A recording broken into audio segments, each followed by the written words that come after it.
Welcome to Mental Health Monday. My name is Mick Coyle. Coming up on the programme this week, it's a little bit jarring going up to people being like, hey, let's hang out. When you have something that's like coffee or like welcoming people into your home, it's almost like a social lubricant, I formed so many wonderful friends. Some of them I hold so close to my heart, I would literally call them my sisters, and then others that I'm getting closer to every single day. It's so hard to sometimes get yourself out there. Like, you don't know how to approach people. But when you kind of bring them into your home, take a seat on the sofa, you feel a lot more comfortable, I think, at home, Yeah, we're the home of the UK's conversation about mental health. Welcome along to Mental Health Monday for another week. My name's Mick. Thank you for your streams, your downloads, your shares, and all the messages that you send in, your recommendations for guests. It's always a pleasure of really sort of hearing from you and building that huge back catalogue that we've got for Mental Health Monday even further with some more fantastic guests. And we've got another cracker for you today. I'm kind of aware that as this podcast goes out, we're heading towards the Christmas season, and I'm kind of aware that for a lot of people Christmas is their favourite time of the year, but also for many people Christmas is a really difficult time of year, and that can be to do with grief, that can be to do with things like anxiety, a whole host of other things that can impact your life at this time of year, but also loneliness. And actually loneliness is where we're going to take a look this week, because there's a new survey which is out looking at the fact that actually 2/3 of us will actually experience loneliness in our daily lives at any point. That's a lot of people who experience and feel lonely. Around 1 in 5 say they have no friends or not enough friends to be able to come around and take away some of that feeling. 15% have got family around them but feel like they can't reach out to their family. A real sense that out there there's a real crisis when it comes to loneliness. It's something we've touched on the podcast before, and I'm certain that it's something that we will touch on again. Of course, many people find it difficult to reach out and almost admit that they feel lonely. And hopefully through this conversation, we'll get a sense of maybe what are those steps that you can take to maybe approach loneliness in a slightly different way, or to think about how you see your place within a group or a community and take some steps which put you into a better place to make friends, to look out for yourself, and to build those connections that maybe you don't feel that you've got at the moment. Somebody who is in that exact place is Ananya Sharma. Now, Ananya arrived from India into London. When she arrived there, she didn't know anyone and she didn't have any friends, but she did something really, really incredible. She opened the doors of her own home and turned it into a cafe, a home cafe, bringing people in, connecting with people on social media, and then inviting them round. A sort of a modern way, a grown-ups way of making friends and meeting new people. And Ananya is really inspiring because, she goes through that experience of not having friends, being in a new place, looking for, a connection in the world around her, and then took these steps that really made that connection and, will really change people's lives, has made really strong friendships, sisterhoods off the back of it. I was really inspired by the conversation, and she told me all about why she sets up the Home Café in the first place. Well, I've always wanted to actually live in London. I can remember being 10 years old and having this fantasy of London as a city and wanting to move here. So when I first moved here, it was so exciting. I would just take these walks along central London, being I can't believe I live here. And also living in London allows me so many opportunities that I've always dreamt of. So it was so exciting moving here. But as is with any big transition in your life, it did come with a little bit of loneliness. And that's why I wanted to kind of turn that loneliness into something more productive. And use that to kind of make new connections, make new friends. And that's when I came up with the idea of the Home Cafe. London's a wonderful place. Everyone who gets time to spend in London often has a fantastic time. At what point for you was it that you realised that there was a hidden story of London, and then it was a hidden story of loneliness, not just for yourself, but for other people as well? When I first moved here, I came here for work, and like myself, I know there's a lot of people who move here for new opportunities, new jobs, even for education, and that means leaving behind your family, your friends, and just life as you know it. And I quickly realized that, yeah, I might be dealing with these feelings of loneliness, even fear of going out and making new friends, and even a little bit of embarrassment around that. But there are so many others exactly like me. And that actually was a really comforting feeling. And that's why I was like, why didn't I do something to not only combat my own loneliness, but others like myself? It's a little bit jarring going up to people being like, hey, let's hang out. When you have something that's like coffee or like welcoming people into your home, it's almost like a social lubricant. Intimate conversations flow, you just feel more at ease and more comfortable. And very quickly when I realized, when I landed in London, I was like, this city loves a good coffee and pastry. That's what they need. And yeah, the home cafe was able to I was able to have people over and talk over a warm beverage. And yeah, it's been wonderful since then. And connecting with people over that, I've just realized that we're all kind of in the same boat. We all move here, um, kind of lonely, like kind of by ourselves, and always looking to like go out and make new friends. And yeah, that's why I started the home cafe, and I got this incredible, overwhelming response. 30,000 people saw it, and since then I've had like 500 people, over 500 people, reach out wanting to be friends, and that just goes to show that people here, like Londoners, are so open to forming connections. And I formed so many wonderful friends. Some of them I hold so close to my heart. I would literally call them my sisters. And then others that I'm getting closer to every single day. And the plan is to keep going and make it bigger, better, have more people come in and give them the opportunity to have great cafe quality coffee at home, but also form these incredible connections that they can come back to. There's a difference, isn't there, to organizing an event at a coffee shop or in a cake shop or something like that, and what you did, because you said, "Come into my house." That's a very different thing, and I would say that there'd be a lot of people who would, even if they had a great idea that they wanted to bring people together, something would stop them from opening the doors literally of their home. There'd be maybe safety. What was it for you that made you think, "You know what? This is fine. This is gonna be okay. I'm gonna do this, and this is completely normal."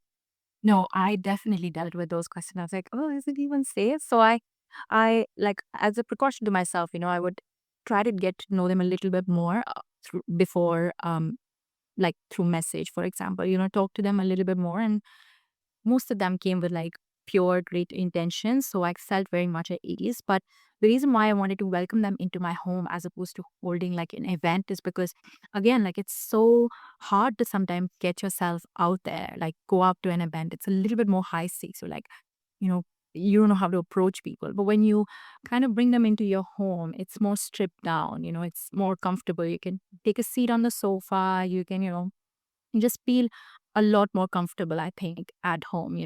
So that's why I wanted to have people come at home and like host this home cafe, because we all have that thing in common. We all love coffee. We love a sweet treat.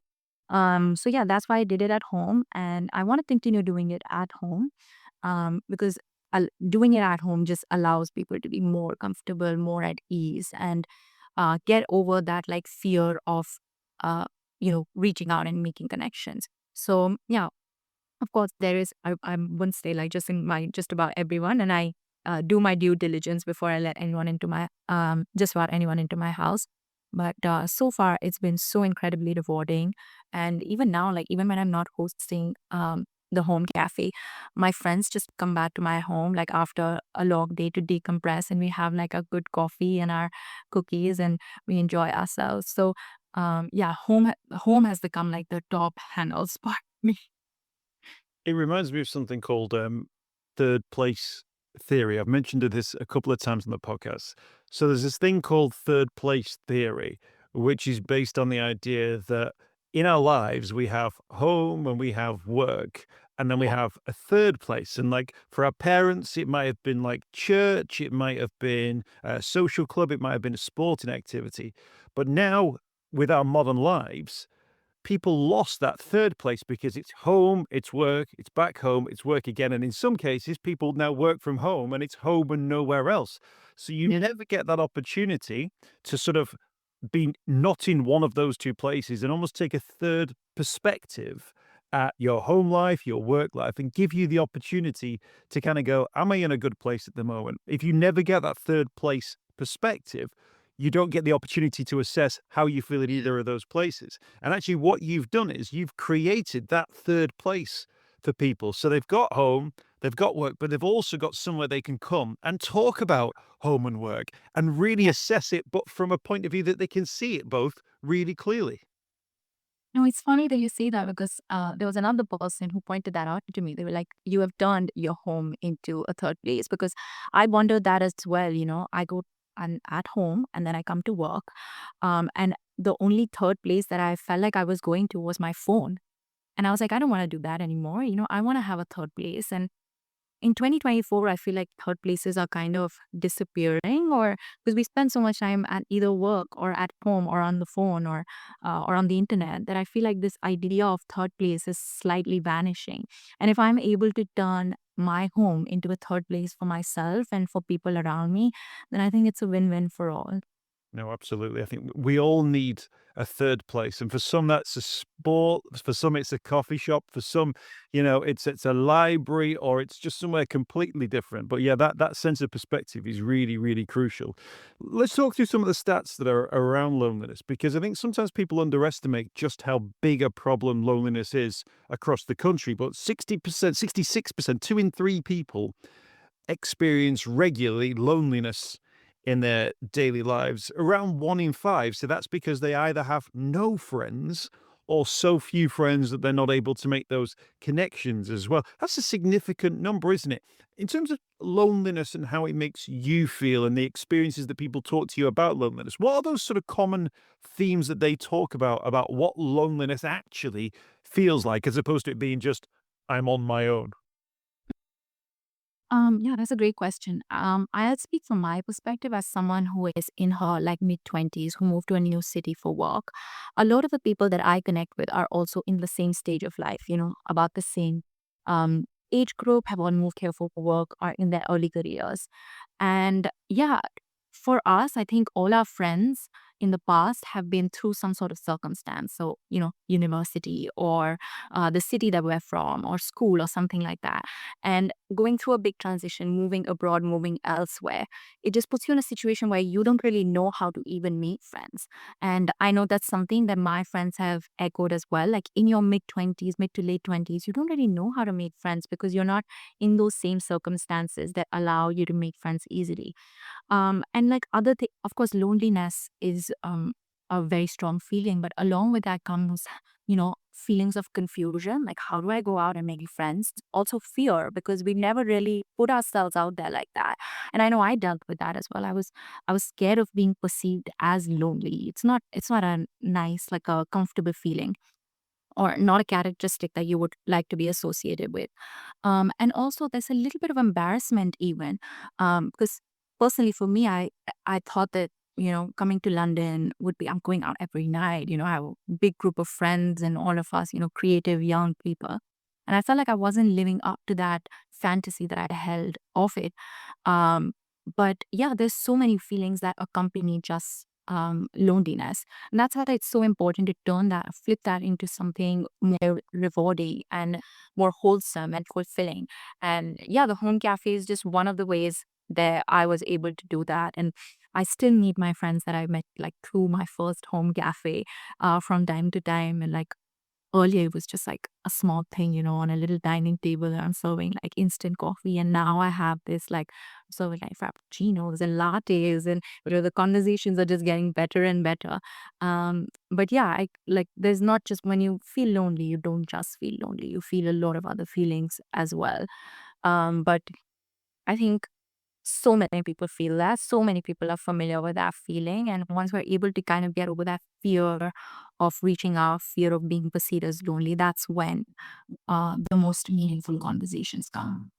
I was talking about this subject earlier this year. We were talking about men in particular who struggle with loneliness, but find it quite difficult to talk about, have lost friends, moved away, and so on and so forth. And we joked at the time that, when we were at school, we'd pick up a football and run into a group of kids, and then that would be they were your friends. Like but Exactly. as a grown up, if you show up at the five-a-side and just walk out and start playing, people start saying, "Who are you? What do you want?" It's quite hard to have those conversations, and it was interesting to hear that you've almost got to you've done it obviously in the most natural way you can with coffee, but you've got it's okay, isn't it, to force those environments, to create those situations where friends or you can make friends. And that was one of the take homes from the conversation that I had previously. Like, go and find places where people are doing the things that you like. Naturally, you'll start to, bring people together. You talk about coffee. Coffee's a great example, isn't it? Of like, if you're giving out coffee, people are going to want coffee. They're going to come for coffee because coffee's fantastic. It's really important, isn't it? To almost, you've got to push yourself out of that comfort zone a little bit to put yourself in that environment where those people can almost be almost magnetized to you. No, I totally agree. Like what you said about like finding things in common. And that's why I used coffee as that medium. Because I was like, "Ugh, I'm not the biggest runner. I don't like, do a sport. I don't know if I don't have a church nearby to go to or things like that. So I was like, why don't I use coffee? Because I mean, there's cafes everywhere. I walk down the road, there's like 3 out of 5 people who are carrying a coffee cup, right? So that's why I used coffee as that vehicle to make friends, to form connections over. And as humans, we're social beings. So once you find one thing in common, it's more than likely that you have way more things in common than just that. But having that little one thing in common really helps to discover more about the other person. So yeah, my medium is coffee, and I think it's worked amazingly for me, and that's what I'll encourage others to do as well. If you don't like coffee, if you're more of a tea drinker, go ahead. If you're like a sporty person, if you have like a hobby, just find something in common and pursue that. I'm going to ask you about your home cafe plans for Christmas. Busy time of the year, of course, and people sometimes feel loneliness. Christmas is a time of year where people naturally think about family members, maybe those that they've lost. The survey finds that 1 in 5 people are reminded at Christmas of lost loved ones. Even in a room full of other family members, there's a sense of loneliness that you can feel that maybe that those personal connections are lost. But also, I thought it was particularly interesting at this time of the year where you're seeing people organizing events or that there are Christmas parties happening or you're aware that events are happening. And sometimes people feel, and actually it's a great stat this is that 1 in 3 people appreciate it when people reach out first. So sometimes people even themselves don't want to organize it or be that one. They like the idea that somebody else will reach out to them. Somebody else will think of them and think, let's do something. 1 in 3 again, don't reach out themselves because they feel either embarrassed to or they're presuming that nobody wants to hang around with them as well. This time of year when all the adverts of people having parties and their dinner parties and Christmas dinner and all that kind of stuff, it is a time of year where people will find that thing of like, well, who are my friends? Where are we going? Is anyone going to call me? Should I be the one who calls our group Yeah. and organizes something? And we'd all like to think that, yeah, we'll round everybody, we'll get everyone together. But if that doesn't happen, then those conversations don't take place. Those meetings don't take place. You end up in January and you think, well, where did everyone go? Yeah. Yeah. No, I totally agree with that. And like those figures that you just quoted make a lot of sense to me. Like I have felt that as well. I've been on either side where I'm like, oh, I'm a little scared to reach out. And then I'm like, why is this person not reaching out to me? But I guess with Christmas and this season, Christmas also comes with the cold and the days being shorter and like everything being cold and frigid and dark and gloomy. So, I mean, the one thing I would say is like, I would just encourage people to be the one to reach out. I mean, a dialogue is two people.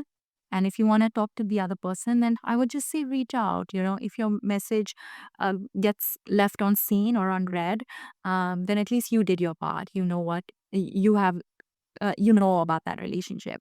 But I would encourage people to just be the one to make that first move. I always say, like, making friends is like ripping off a band-aid. You make the first move, strike up a conversation, compliment a stranger, tell someone you're thinking about them, and everything else after that flows easier. So, rip off that band-aid, make the first move, and maybe not all of them are going to work out, but the ones that do work out are going to be incredibly rewarding. I was in a pub with my dad, and a friend of his who I didn't know came over, and he said he was talking about a guy that they knew together, but my dad didn't hang around with him anymore or whatever, and moved away. But this guy still saw him, and he said, "Oh, last time I saw him, he said to me, 'I'll get in touch and we'll go for a drink.'" He says, but he never did. So I thought, well, I'll just leave it then. And off the back of a conversation I'd had around friendship, I said to him, so I turned to him, and I didn't know him, but I turned to him and I said, have you ever heard the phrase, be the shepherd? And he was like, no. And I was like, you've got, your flock's starting to wander off now. You've got to be the shepherd and pull him back in. I said, text him tomorrow and say, we never did meet up for that drink. He'll go, oh yeah, I realized I didn't reach out and I'm a bit embarrassed about that. Or I've had a really difficult time recently. I've not felt like it. But he'll go, but thank you for reaching out because you've not forgotten about me. And he was like, yeah, you know what? I think I'll do that. And I felt $1 million after that. I felt like I'd sort of like played a part in the fact that actually those two might come together, we just reconnect and get on. But otherwise, there was like a social impasse that they'd reach. Whereas he said he'd reach me, but I didn't. So should I reach him? No, because then. Whereas actually, it was just make the call, just drop the text. A really simple thing that just reignites those messages. So fingers crossed, people can sort of see and hear those opportunities. I think, you know what, I'll take it. I've got to ask you about sort of Christmas and the build up to Christmas as well. It's a great time of year, isn't it, to escape the cold and nip in for a coffee somewhere. And in terms of your plans, just let us know about what you've sort of got in mind in the run up to Christmas and over that sort of Christmas New Year period. Oh, well, another coffee, Home Cafe is going to be held very soon. I'm going to have some new faces and some familiar faces all getting together for a Christmas themed home cafe. And with the new signature barista espresso machine, I have like a lot of like Christmas cafe beverages that I want to whip up.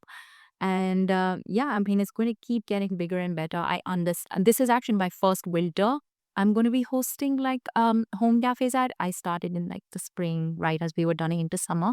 So it's going to be incredibly interesting seeing, what people are going to prefer because it's always the same ice latte. So, a warm beverage, good connections, great conversations. So I'm really looking forward to that. And in the new year, I hope to keep continuing to do that and hopefully inspire a few more people to also take this up and make new connections. So yeah, keep at it and keep forming new connections. That's the goal.